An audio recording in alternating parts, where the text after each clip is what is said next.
नमस्कार दोस्तों, मेरा नाम है विमल सिंह। बालाजी स्टडी अड्डा में आप सभी का स्वागत है। आज तारीख आपकी है 14 अक्टूबर 2024 की। एक एक करके आज की सभी अपडेट की बात करते हैं। सबसे पहली अपडेट कि शिक्षकों की कमी से पढ़ाई पर संकट, छात्र संख्या भी जो है वो कम हुई।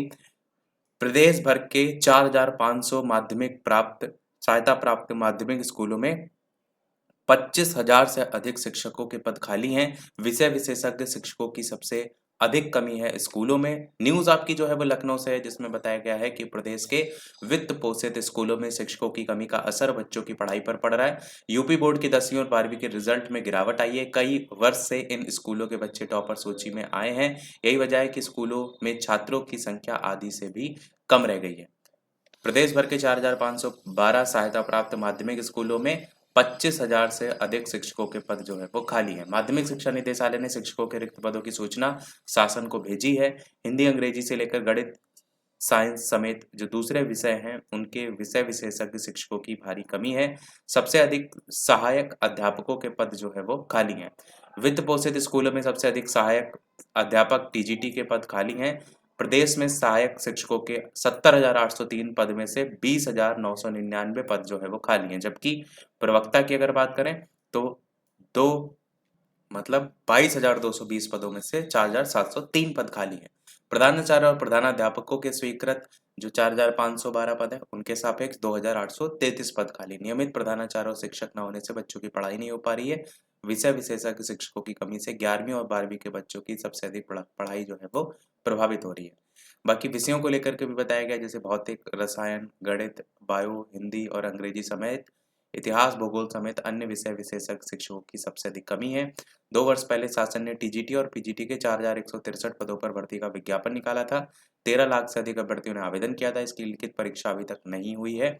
उत्तर प्रदेश माध्यमिक शिक्षक संघ के अध्यक्ष जो हैं सोहन लाल वर्मा, उन्होंने कहा है कि प्रदेश के किसी भी स्कूल में मानक के मुताबिक शिक्षक नहीं है। शिक्षक के न होने से बच्चों की पढ़ाई प्रभावित हो रही है। सरकार को चाहिए कि जल्द विज्ञापन निकालकर शिक्षकों के खाली पद जो है वो भरे। साथ ही 2 वर्ष पहले टीजीटी और पीजीटी के शिक्षक भर्ती में आवेदन करने वाले अभ्यर्थियों की परीक्षा कराई जाए ताकि स्कूलों को जल्द नए शिक्षक जो है वो मिल सके। 8,000 छात्रों पर सिर्फ और सिर्फ 5 शिक्षक हैं, ये यहाँ पर जो है वो आंकड़ा है। बाकी यहाँ पर अन्य आंकड़ों की बात भी की गई है। अगली अपडेट आपकी, भर्ती नियमावली अद्यतन नहीं होने पर आयोग ने जताई नाराजगी। यहाँ पर लोक सेवा आयोग ने एलटी ग्रेड, प्रशिक्षित स्नातक और सहायक स्नातक और प्रवक्ता भर्ती नियमावली अपडेट नहीं करने पर नाराजगी प्रकट की है। 2200 राजकीय विद्यालयों में भर्ती को लेकर नियमावली अपडेट नहीं की गई है। माध्यमिक शिक्षा विभाग की ओर से भेजी गई नियमावली में कई बिंदुओं पर असंगत दोष को देखते हुए उत्तर प्रदेश लोक सेवा आयोग ने नाराजगी प्रकट करते हुए इसे वापस भेज दिया है। इसका मतलब है कि शिक्षक भर्ती का इंतजार कर रहे अभ्यर्थियों को अभी और लंबा इंतजार करना पड़ सकता है। उत्तर प्रदेश लोक सेवा आयोग ने 2018 में 2,768 एलटी ग्रेड प्रवक्ताओं की भर्ती की थी, लेकिन इसमें अर्हता को लेकर के मामला विवादित हो गया है। उसके बाद 22 दिसंबर 2022 में प्रवक्ता करीब 1473 पदों पर चयन प्रक्रिया शुरू हुई थी। इसमें भी अर्हता को लेकर के विवाद सामने आ गया था। उसके बाद माध्यमिक शिक्षा विभाग ने अर्हता को लेकर संशोधन प्रक्रिया आरंभ की थी। एनसीईआरटी की गाइडलाइन को लागू करने के बाद बैठक किया गया था, लेकिन नतीजा यहाँ पर भी कुछ जो है वो नहीं निकला था। तो वही बात यहाँ पर की गई कि इस वर्ष जून माह में नियमावली अनुमोदन के लिए लोक सेवा आयोग को भेजा गया, लेकिन आयोग ने इसको अस्वीकार कर दिया था। अगली अपडेट, 2 बड़ी परीक्षाएं आयोग के लिए बन गई चुनौती। पीसीएस प्री के साथ आरओ प्रारंभिक परीक्षा भी टलने के आसार हैं। यूपीपीएससी प्रमुख परीक्षाओं के आयोजन पर इसी हफ्ते ले सकता है निर्णय। 2 दिन परीक्षा कराने का लेकर के लगातार विरोध भी हो रहा है और परीक्षा केंद्रों की अनुपलब्धता के कारण उत्तर प्रदेश लोक सेवा आयोग 27 अक्टूबर को प्रस्तावित पीसीएस प्रारंभिक परीक्षा 2024 को टालने की तैयारी में है। ये परीक्षा अब 7 और 8 दिसंबर को कराने की तैयारी है, जिस पर इसी हफ्ते कोई निर्णय लिया जा सकता है।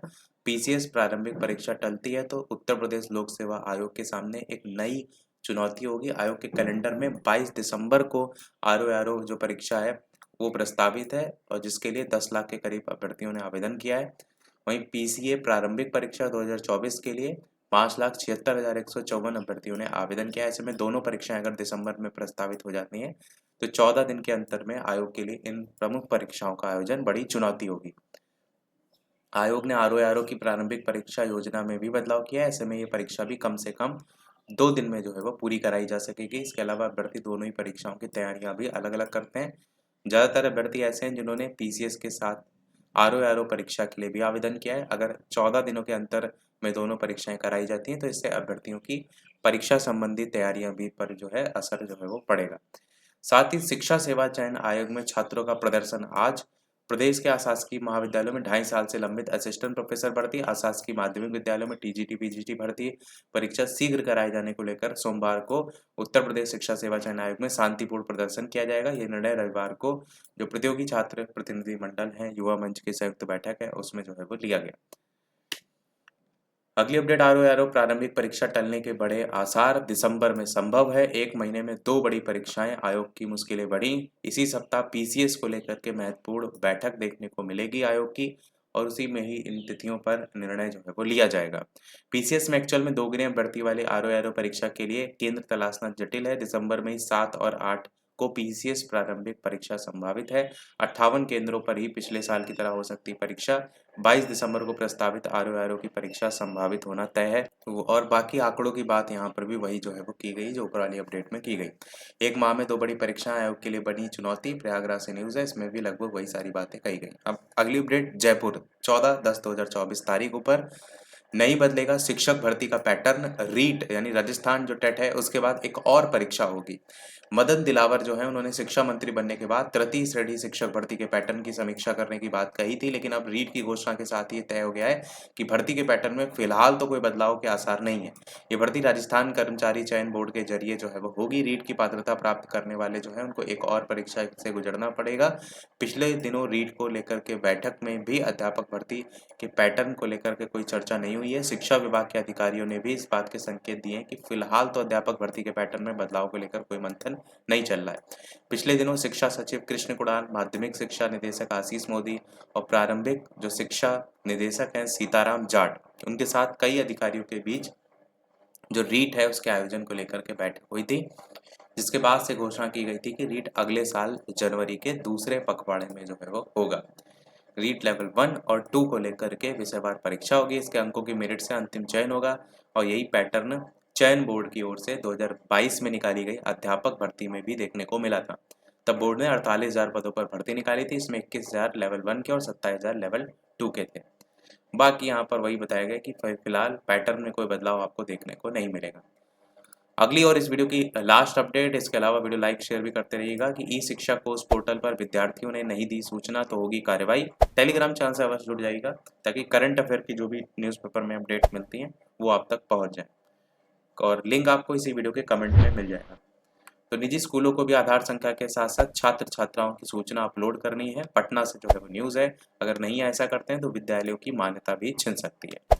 यही था हमारे ओवरऑल अपडेट में। वीडियो लाइक शेयर सब्सक्राइब कीजिएगा। मिलते हैं अगले अपडेट में, तब तक के लिए सभी को नमस्कार, जय हिंद।